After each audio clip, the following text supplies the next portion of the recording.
Olá pessoal, sejam bem-vindos a mais uma aula de Física 1 do curso de Projetos Mecânicos da FATEC Pindamonhangaba.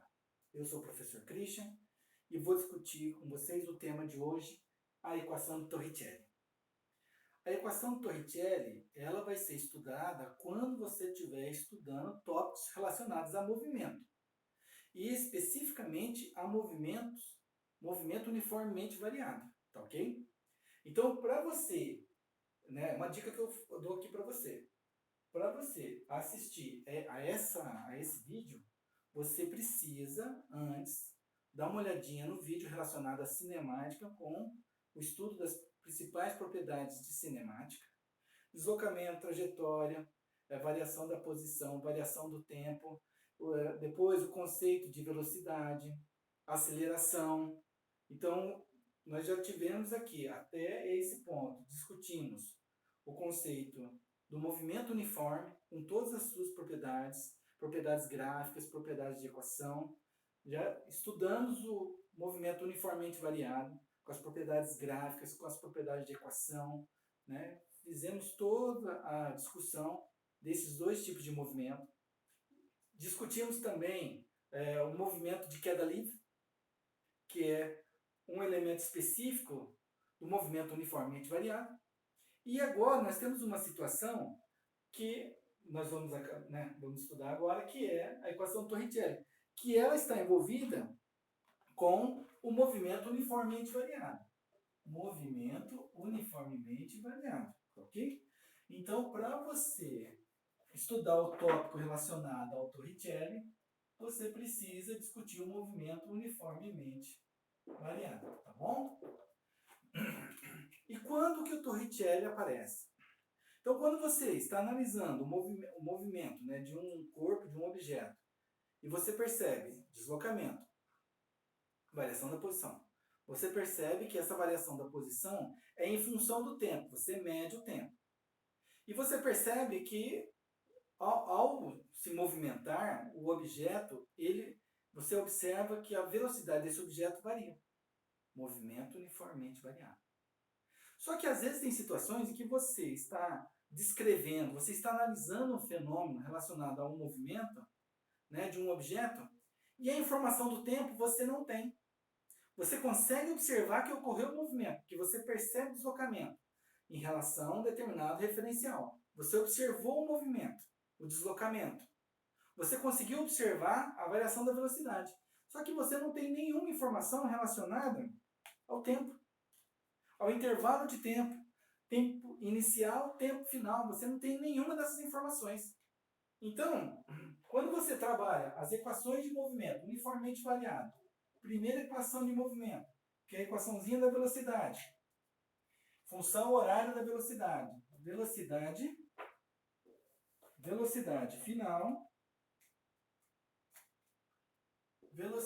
final é igual a velocidade inicial mais a t.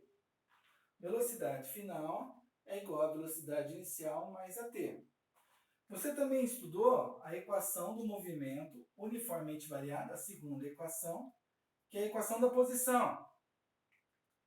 A equação da posição final é igual a posição inicial mais velocidade inicial vezes o tempo mais at ao quadrado dividido por 2. Nós discutimos as propriedades da equação da posição para o movimento uniformemente variado e discutimos também a equação da velocidade, em função do tempo para o movimento uniformemente variado. Você observe aqui que você tem nas duas equações informações relacionadas ao tempo. Velocidade em função do tempo, posição em função do tempo. Então, nesses dois casos, você tem fortemente o vínculo da velocidade em relação ao tempo e da posição em relação ao tempo, ok? Só que tem situações em que você não tem informação do tempo. Então, o tempo, a questão que está relacionada ao tempo, ela não é conhecida. Então, como que você calcula a velocidade? Como é que você calcula a posição de um determinado objeto quando você não tem essa informação? E o Torricelli, que viveu que viveu, né, nesse período de 1608 a 1647, 1608 a 1647. Dá uma olhadinha nesse intervalo, né, de nascimento e de morte, de 1647. Então o Torricelli ele morreu com 39 anos de idade, muito novo. E o Torricelli, além de contribuir na área da cinemática com a equação que levou o seu nome, né, que é a equação de movimento, onde você calcula velocidade, deslocamento e aceleração sem informação do tempo, o Torricelli também fez várias pesquisas relacionadas à hidrostática. Então, conceito relacionado à pressão, quando um líquido ou um gás é submetido à variação de pressão. Então, você tem força associada a esse fenômeno. Ele ainda não sabia do conceito de força, né? Que o Newton que vem definir o conceito de força, depois do Galileu e depois do Torricelli, né? Mas ele sabia o seguinte, né? O Torricelli ele fez uma experiência para definir, né, a escala, né, da Thor, para quem já deve ter ouvido falar da escala Thor e da escala mm de Hg. No conceito de pressão de hidrostática, você, não só hidrostática, mas hidrodinâmica também, você tem a unidade de pressão. E uma das unidades de pressão é Thor, está relacionada ao Torricelli, e uma das unidades de pressão é o mm de Hg, milímetros de mercúrio ou centímetros de mercúrio. E como é que ele definiu esse conceito de pressão relacionado à pressão atmosférica? O Torricelli ele fez o seguinte, ele preencheu um tubo de vidro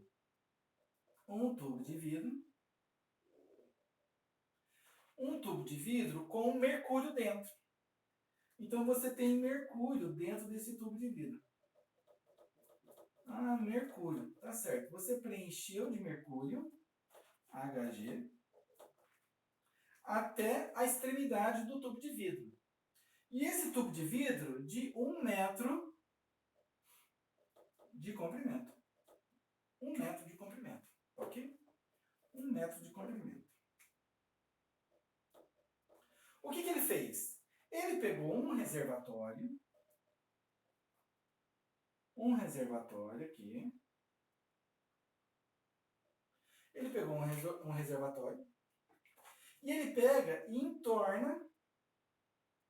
entorna esse tubo de vidro com esse líquido dentro, né? E encosta a borda do tubo de vidro aqui no fundo do reservatório e ele fica assim, ó.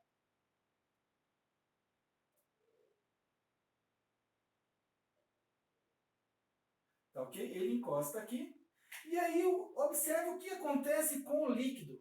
Vai ocorrer um deslocamento do líquido, né? Porque mesmo que você encoste, você não sela, você não veda. Então o que acontece com o líquido?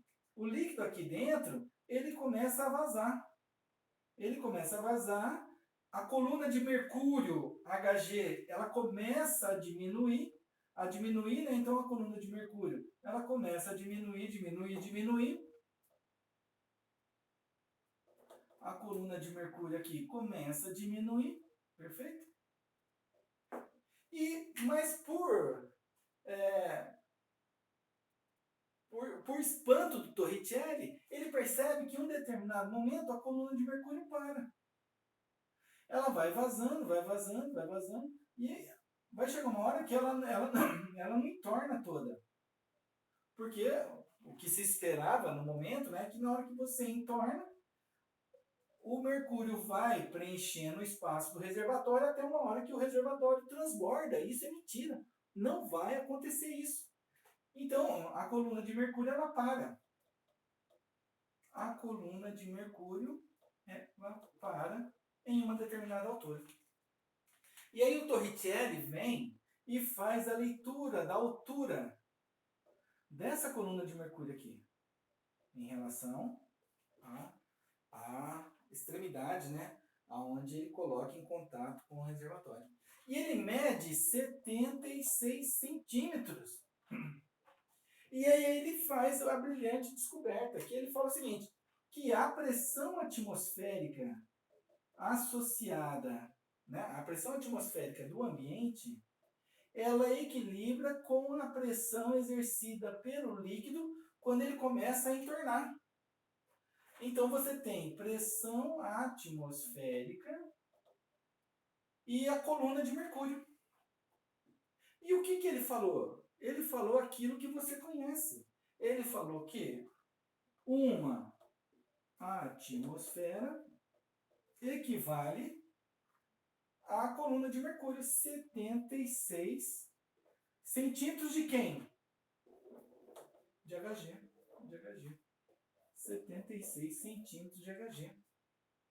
Ou, como muitos de vocês conhecem, ele falou o seguinte, que uma atmosfera equivale a 760 mm de Hg. mm de Hg, milímetros de mercúrio, que é justamente o comprimento dessa altura da coluna de mercúrio dentro do reservatório. Uma atmosfera equivale a 760 milímetros de mercúrio. Ou equivale a 1 torr. Então, na escala do Torricelli, 1 torr equivale a 760 milímetros de mercúrio. Essa é uma escala barométrica, é uma escala de pressão. Ok? Ou uma atmosfera equivale a 760 milímetros de mercúrio. Uma atmosfera equivale a 1 torr. 1 torr equivale a 760 milímetros de mercúrio. Olha só que bacana, pessoal. O Torricelli também, eu acho legal, né? E poder contribuir com vocês também, né? Em outros temas além do proposto aqui. Mas o Torricelli também fez um experimento, tem na internet vídeos a respeito, né? Que ele fez foi um dos primeiros a estudar o comportamento do vácuo. Então ele pegou duas meia esfera oca. O Torricelli pegou duas meia esfera oca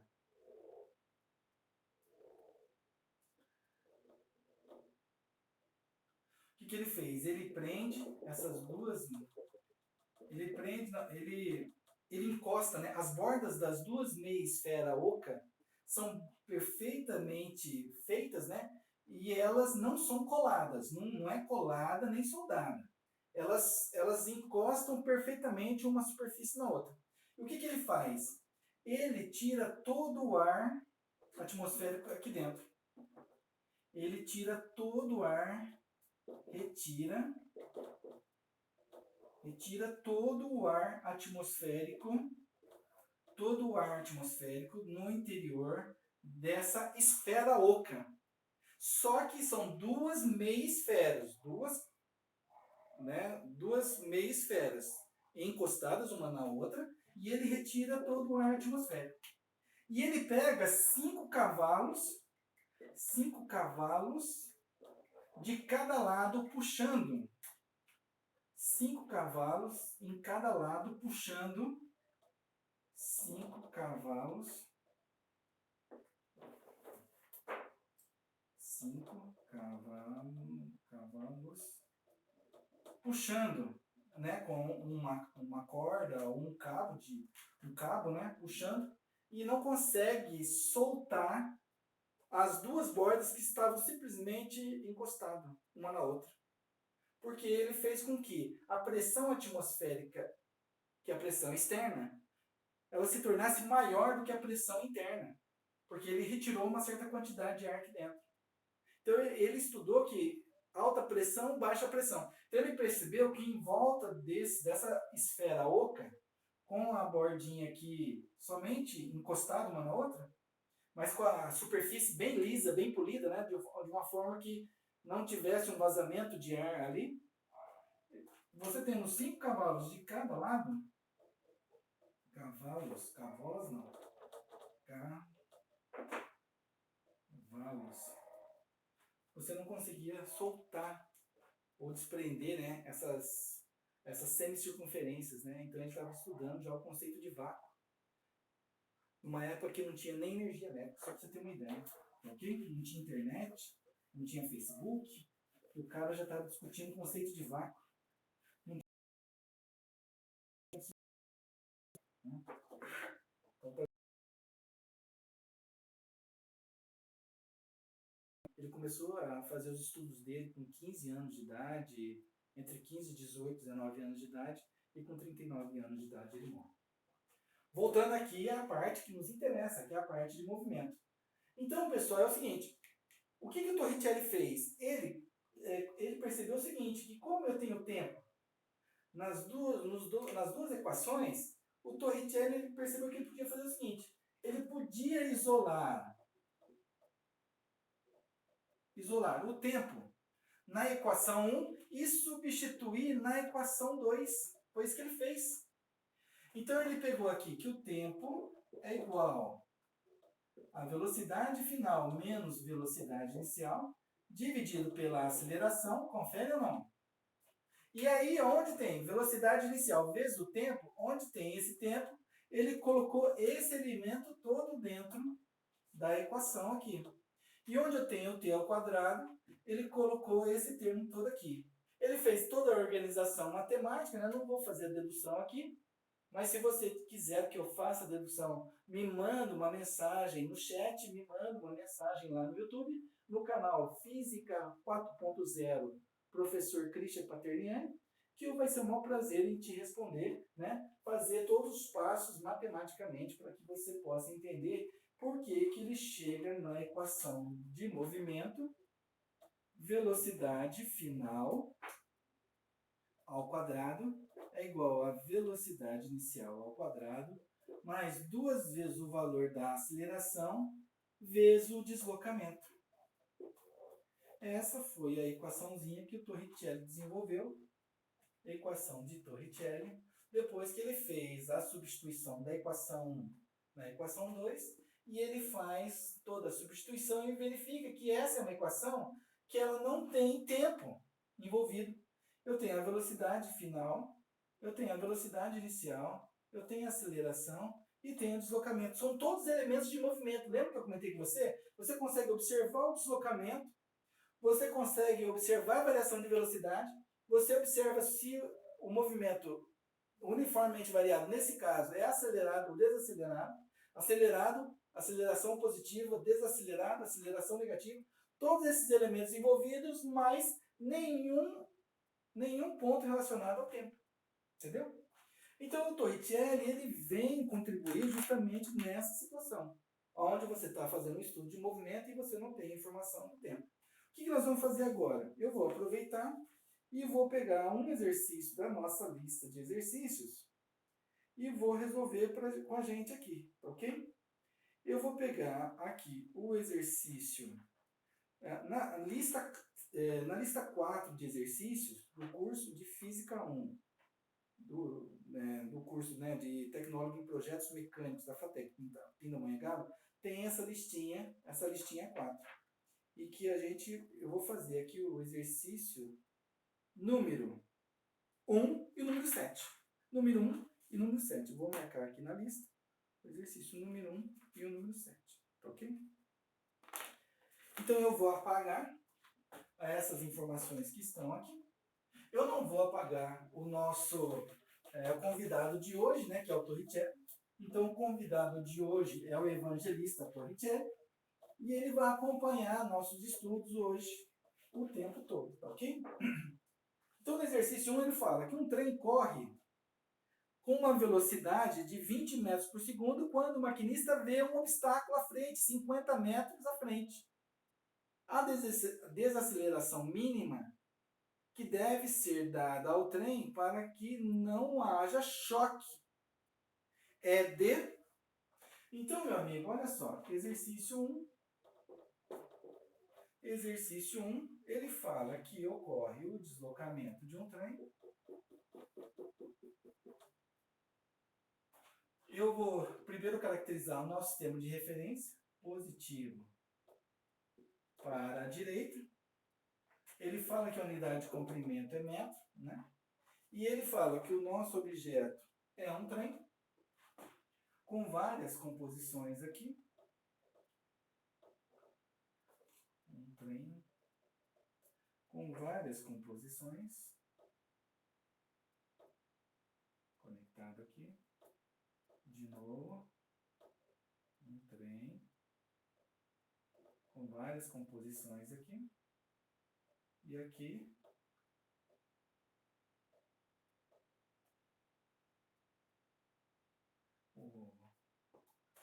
um maquinista, né? Aqui o trem, e ele se deslocando nessa direção e sentido, ele fala que o trem, ele vê um obstáculo à frente, 50 metros à frente. Então, posição em metros. Ele vê um obstáculo à frente. Aqui está o obstáculo. Obstáculo.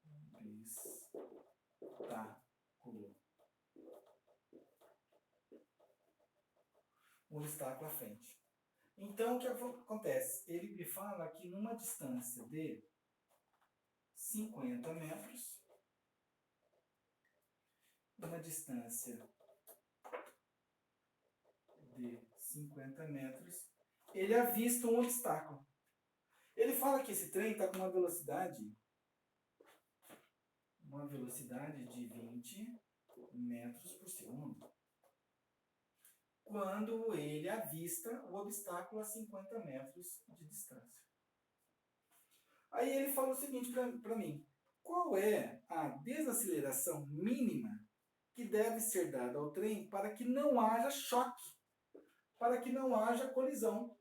Qual é a desaceleração mínima? Ele quer saber a desaceleração. Eu tenho movimentos onde ele tem aceleração e desaceleração. Aceleração quando a velocidade aumenta, desaceleração quando a velocidade diminui. Isso significa o quê, meu amigo? Que nesse ponto aqui, o que acontece com a velocidade do trem? Então não pode ocorrer um choque. Então ele pode, no máximo, chegar até o obstáculo, mas não tem o choque. Então a velocidade final aqui é de 0 metros por segundo. Significa que essa velocidade no ponto A, a velocidade no ponto A é a velocidade inicial. E a velocidade no ponto B é a velocidade final. O deslocamento aqui, a distância de 50 metros, na verdade, é o deslocamento máximo. Deslocamento máximo que o trem pode atingir, ele simplesmente encosta no ponto máximo, é o limite, né? Que a partir desse ponto ocorre a colisão, ocorre o choque e os danos que podem acontecer, tá ok? Então você vai ter aqui o trem se deslocando, né? E ele quer a desaceleração. O Christian não colocou A negativo, não. Porque como é uma desaceleração, o valor negativo ele tem que aparecer, normalmente. Ele tem que aparecer. Porque o que caracteriza uma desaceleração é a aceleração negativa. Só isso. Ok? Então, vamos pegar a equaçãozinha do Torricelli que a gente acabou de ver aqui. Vamos pegar a equação do Torricelli. Inclusive, olha só, por que eu vou pegar a equação do Torricelli? Porque ele me fala de velocidade inicial, ele fala da velocidade final, ele fala do deslocamento, ele fala da desaceleração que ele pede para você calcular, mas ele não fala quanto tempo vai demorar para que isso ocorra. Ele não sabe. Então, por isso que nós vamos usar a equaçãozinha do Torricelli. A equação do Torricelli é a velocidade final ao quadrado, que é igual à velocidade inicial ao quadrado, mais 2 vezes a delta S. Tá ok? Delta S, que é o meu deslocamento, ou a distância até ele parar. Eu tenho a velocidade final? Eu tenho. Eu tenho a velocidade inicial? Eu tenho. Eu tenho a aceleração? É o que ele pede. Eu tenho o deslocamento? Eu tenho. Eu tenho todo mundo? Eu tenho. Então, a velocidade final, eu tenho esse valor. A velocidade final é 0. Então, substitui os valores na equação, você tem que 0 ao quadrado é igual a 0. 20, velocidade inicial igual a 20 ao quadrado, mais 2 vezes o A, vezes o deslocamento 50. Calma aí, Christian, antes de você avançar, você não fez a análise dimensional, você deveria ter feito. Eu não fiz a análise dimensional aqui, pessoal, porque está todo mundo no mesmo sistema de unidades. Ó. sistema internacional, onde o comprimento é metros, onde a velocidade é metros por segundo e, consequentemente, o tempo também é segundos, todo mundo no mesmo sistema de unidades, ok? Então, continuando aqui, 0 é igual a 20 ao quadrado. 20 ao quadrado é igual a 400 mais 2 vezes 50, 100 vezes a aceleração. O que eu vou fazer agora? Esse 400, eu quero agora isolar o valor da aceleração. Então, esse 400, que ele está positivo, vai para o segundo membro negativo. Então, vai ficar o seguinte, que menos 400, que é igual a 100 vezes a aceleração. Confere ou não? Como eu quero o valor da aceleração, o número 100 que está multiplicando vai passar dividindo, sempre operação inversa. Lembra que eu falei para você? O 400 está positivo, ele passa negativo. Se ele tivesse negativo, passaria positivo. Então, é sempre operação inversa. Então, ele veio negativo porque ele estava positivo. Então, eu vou agora já identificar o valor da aceleração, que é menos 400 dividido por 100. Qual é o valor da aceleração? É de menos... Olha lá, eu falei para você. Então, o Christian não vai pedir o valor negativo, desaceleração negativa, nada disso. O A é o símbolo. Se der positivo, aceleração. Se der negativo, desaceleração. Ponto final. Então, o meu A deu menos 4. Qual a unidade de medida de aceleração? No sistema internacional é metros por segundo ao quadrado. Né? Inclusive, a unidade metros por segundo ao quadrado, no conceito que a gente discutiu, no vídeo que a gente discutiu sobre movimento uniformemente variado, eu caracterizo a unidade de medida de aceleração. Né? Então, dá uma olhadinha lá no vídeo. Tem um vídeo que eu detalho o conceito de velocidade e o conceito de aceleração e falo da unidade de medida de aceleração. Então, eu vou colocar aqui a unidade de medida de aceleração, porque nós já discutimos em vídeos anteriores, tá ok? Então, menos 4 metros por segundo ao quadrado. Então, só para a gente retomar o exercício, ele fala o seguinte, a desaceleração mínima que deve ser dada ao trem para que não haja choque é de menos 4 metros por segundo. Porque se a desaceleração for maior, ele vai parar antes. Então, esse é o valor mínimo possível de desaceleração para que ocorra o deslocamento de 50 metros e ele pare. Entendeu? Então, esse é o valor mínimo. Então, se você tiver um valor maior de desaceleração, ótimo. Menos 5, menos 10. Então, ele não iria deslocar os 50 metros, ele ia parar até antes. Ok? Então, pessoal, analisa o exercício, verifica direitinho como é que a gente foi, desenvolvendo, né? Primeira coisa, foco. O fenômeno. Você viu que o Christian montou o sistema de referência, aqui não deu certo, ele estendeu. Então, primeira coisa é foco no fenômeno. Tenta descrever o fenômeno aqui através de um diagrama, mesmo que o desenho não esteja legal, né? Mas deu para a gente entender. O obstáculo, deslocamento, ele me falou da velocidade com que ele se encontrava quando foi observado o problema, então ele vai ter que parar. Para ele parar, numa distância de 50 metros, a desaceleração tem que ser de menos 4 metros por segundo. Ok? Menos 4 metros por segundo.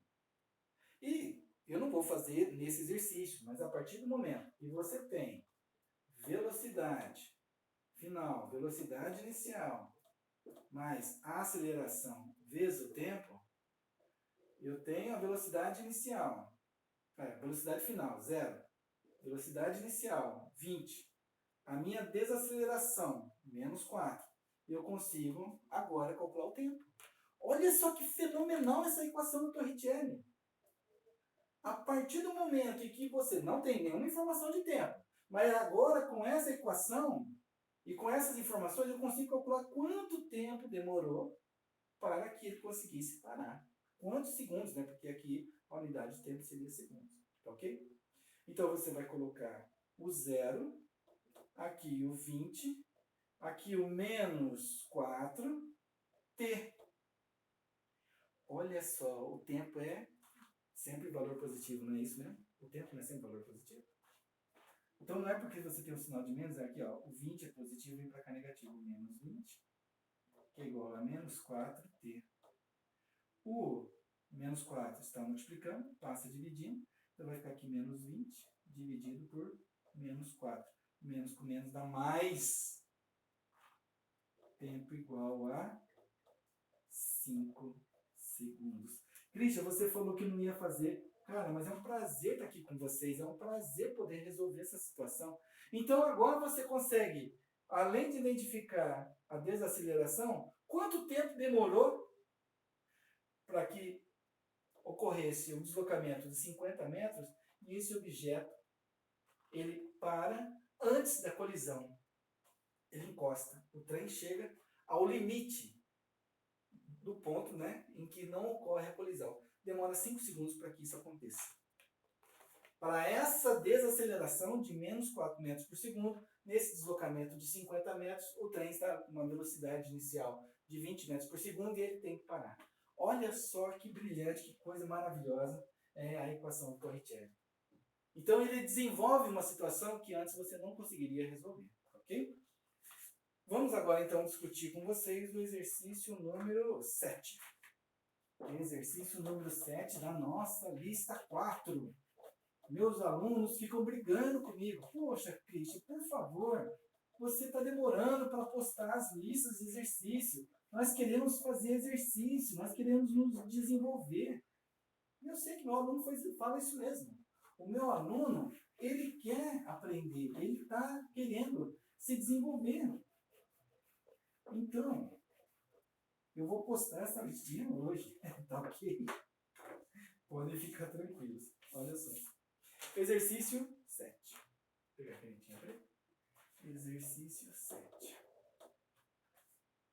Um objeto é lançado de uma altura de 30 metros e inicia um movimento uniformemente variado com uma velocidade de 5 metros por segundo. Calcule a velocidade do objeto ao atingir o solo. Queda livre. Então eu fiz um exercício do movimento relacionado na horizontal e agora eu vou fazer um exercício relacionado ao movimento na vertical. E eu vou usar o nosso parceiro. O nosso parceiro, o trígono, lembra do trígono? O trígono, nosso amigo. O trígono, ele vai participar do nosso experimento. E aqui eu vou desenvolver o solo. Aqui o solo. Solo. Aqui não é sistema de referência, certo? O trígono, meu amigo, é esse carinha aqui, ó. Essa caneta está muito clara. O trígono é o nosso amiguinho aqui.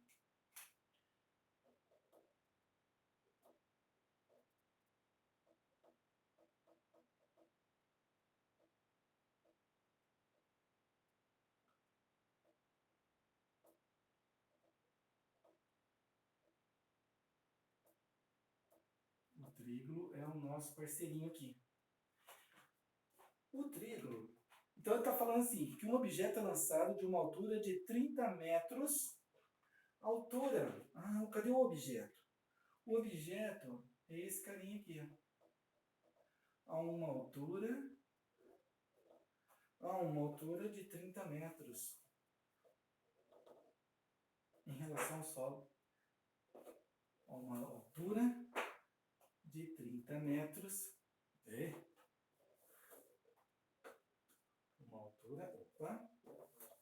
altura de 30 metros. Aí, melhor. Então você tem uma altura de 30 metros em relação ao solo. Tá ok? Ponto A, ponto B. Ponto B é onde ele toca o solo. Então ele fala que um objeto é lançado a uma altura de 30 metros e inicia um movimento uniformemente variado com velocidade de 5 metros por segundo. Ele inicia o movimento com uma velocidade. Então no ponto A ele tem uma velocidade inicial de 5 metros por segundo. Ele não parte do repouso, o trígono pega e joga o objeto. ele joga o objeto. Então ele pega e impulsiona o objeto. O objeto ele cai em queda livre, só que ele sai com uma velocidade inicial de 5 metros por segundo. E ele fala o seguinte, calcule a velocidade do objeto ao atingir o solo. Na hora que esse objeto atingir o solo, então ele vem caindo aqui, o objeto vem caindo, o objeto vem caindo, e ele pede para você calcular a velocidade quando ele atinge o solo. O que significa isso? Quando ele atinge o solo, é quando ele chega no ponto B. Eu sei que depois que ele atinge o solo, ele pode ricochetear, né? Ele toca o chão e ação e reação ele volta, né? Alguma altura, né? Mas ele não quer isso, ele não quer, depois ele vai parar também o objeto, né? Mas o que ele quer? Ele quer que a partir do momento que a velocidade inicial de lançamento do objeto 5 metros por segundo, ele quer saber o valor da velocidade final quando o objeto atinge o solo. E ele atinge o solo com a velocidade máxima. Quando ele atinge o solo. Por isso que o apagador caiu agora há pouco e você escutou um barulho, que é o efeito, né, da colisão, do choque do apagador ao chão. Então, na hora que ocorreu a colisão, o apagador estava com velocidade máxima. Velocidade inicial igual a zero, porque ele está aqui paradinho. E ele caiu, quando ele toca o chão, ele toca com velocidade máxima. Vamos analisar o que nós temos. Quanto tempo demora para atingir o solo? Não tem. Velocidade inicial eu tenho? Eu tenho a altura máxima? Tenho. A altura máxima é o deslocamento?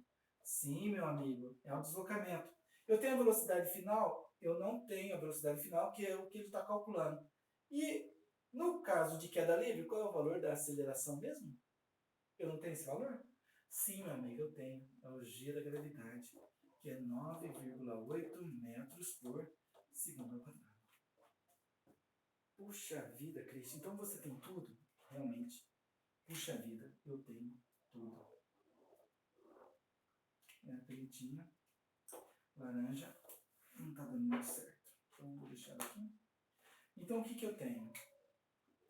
Eu só não tenho informação do tempo. Então é a velocidade final ao quadrado é igual a velocidade inicial ao quadrado mais 2 vezes a mais a aceleração, deslocamento, que é a altura. Então eu vou adequar a minha equação. Primeira coisa, no lugar da aceleração eu vou colocar o g. E eu vou usar como sistema de referência positivo para baixo. Se todo movimento para baixo é positivo, e usar como referência todo movimento para a direita positivo. É só uma questão de referencial, tá ok? Tá ok, pessoal? Então, aquele valor da aceleração vai se tornar positivo. Vai continuar positivo. Movimento em queda livre. Se você considera o eixo vertical positivo para cima, você tem que colocar um sinal de menos ali. O que o Christian vai fazer? Vai colocar um sinal de mais normalmente, tá ok? E o meu deslocamento é o meu h. Então, a minha equação fica assim, que velocidade final ao quadrado é igual a velocidade inicial ao quadrado mais 2 vezes o gh. Tudo bem? Tudo bem. Minha velocidade final, é o que ele está procurando. Velocidade final ao quadrado. Que é igual a velocidade inicial, 5 ao quadrado, mais 2 vezes o g. 9,8 vezes o h, altura de 30 metros. Antes de você colocar os valores, eu não fiz isso de novo, mas tem que fazer, analisa as unidades de medida. Mas como está todo mundo no sistema internacional, eu não me preocupei, porque, né, conforme você vai discutindo, vai analisando, comprimento em metros, velocidade em metros por segundo ao quadrado, velocidade em metros por segundo, o tempo, segundos. Então está todo mundo no mesmo sistema de unidades, tá ok?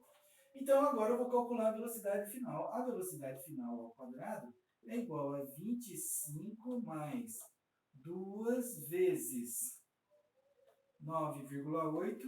Agora eu vou precisar da calculadora. Então, é 25, que é 2 vezes 9,8, vezes 30. Esse cara vai dar 588. 588 mais 25. 613. Então, a velocidade final ao quadrado é 613. Mas ele não quer a velocidade ao quadrado. Qual é a velocidade de colisão? Qual é a velocidade em que ele atinge o solo? Então, se eu tenho potenciação, operação inversa, radiciação. Sempre operação inversa, cara. Então, a velocidade é igual a raiz quadrada de 613. Sempre operação inversa. Então, a raiz quadrada desse número aqui, raiz quadrada deste número, vai dar 24,758. A velocidade vai dar, então, de 24,7588 e mais casas decimais depois da vírgula, metros por segundo. Não adianta 4 casas decimais depois da vírgula, cara. Não adianta. 1, 2, 3, 4, 5, 6. Não. Mas quanto mais casas decimais, mais preciso é o seu resultado? Mentira, não é mais preciso nada. Então, nós vamos combinar o seguinte: 2 casas decimais depois da vírgula, arredondando a terceira, sempre. Arredondamento. Então, se o número, a terceira casa, for maior ou igual a 5, você acrescenta um dígito na segunda casa. Se for menor que 5, você trunca. Então, nós vamos fazer um arredondamento. Se for menor que 5, você faz o truncamento. Se for maior ou igual a 5, você acrescenta um dígito na segunda casa. No meu caso, o segundo, o dígito 5, agora ele vai se tornar 6. Então, a minha velocidade em que o objeto atinge o solo lançado pelo trígono é de 24,76 metros por segundo. Essa é a velocidade com que o objeto atinge o solo. Ok? Então, nós fizemos 2 exercícios, um movimento na horizontal, um movimento na vertical, e os dois relacionados ao movimento uniformemente variável. Então, perceba, pessoal, como que o trígono ajudou a gente a resolver, né, o nosso problema aqui. Ele lançou o objeto já é lançado com uma determinada velocidade, não é velocidade inicial igual a zero, ele já sai com um determinado valor de velocidade. E ele em queda livre, a queda livre acontece em uma aceleração gravitacional de 9,8 metros por segundo. Esse fenômeno todo, ele acontece dessa forma porque eu não estou considerando a resistência do ar, eu não estou considerando efeitos, né, diferenciados de gravidade local, porque na Terra você tem, ao nível do mar, você tem um determinado valor da aceleração gravitacional, e quando você sobe uma montanha, né, ou o pico do Everest, você vai ver que lá o valor da aceleração gravitacional é outro. Então, esse valor não é constante nem aqui nem na China, né? E esse valor também não é constante se você mudar de planeta. Então, o trígono, ele pode pôr um capacete. Você coloca um capacete no trígono, manda ele para um foguetinho, e ele vai fazer essa mesma experiência na Lua. Ele vai fazer essa mesma experiência em Marte, em Saturno, em Júpiter. E ele vai fazer, por exemplo, essa mesma experiência na Lua, né, como eu falei agora há pouco. E aí, de acordo com a aceleração da gravidade local, a velocidade em que atinge o solo será diferente, tá ok? Então você avalia direitinho essa situação para que você possa, né, verificar direitinho os valores que nós obtivemos aqui e concluir para mim. Pessoal, essa é a contribuição que eu gostaria de mostrar para vocês em relação ao Torricelli. Né? Agradeço demais a presença de vocês aqui, está acompanhando a minha aula hoje, tá ok? Então eu estou fechando, né, o tema de movimento uniformemente variado agora, que era o elemento que eu estava devendo para vocês, que era justamente a questão da equação de Torricelli, né, fechando o conceito de movimento uniformemente variado, ok? Pessoal, foi um prazer estar aqui com vocês, espero que vocês estejam bem, né? E qualquer dúvida, me manda mensagem por e-mail, me manda mensagem pelo chat, ok? Estou à disposição de vocês. Então foi um prazer estar aqui com vocês, muito obrigado pela atenção de vocês e até uma próxima outra oportunidade. Até a próxima aula, ok? Um abraço grande para vocês Até a próxima.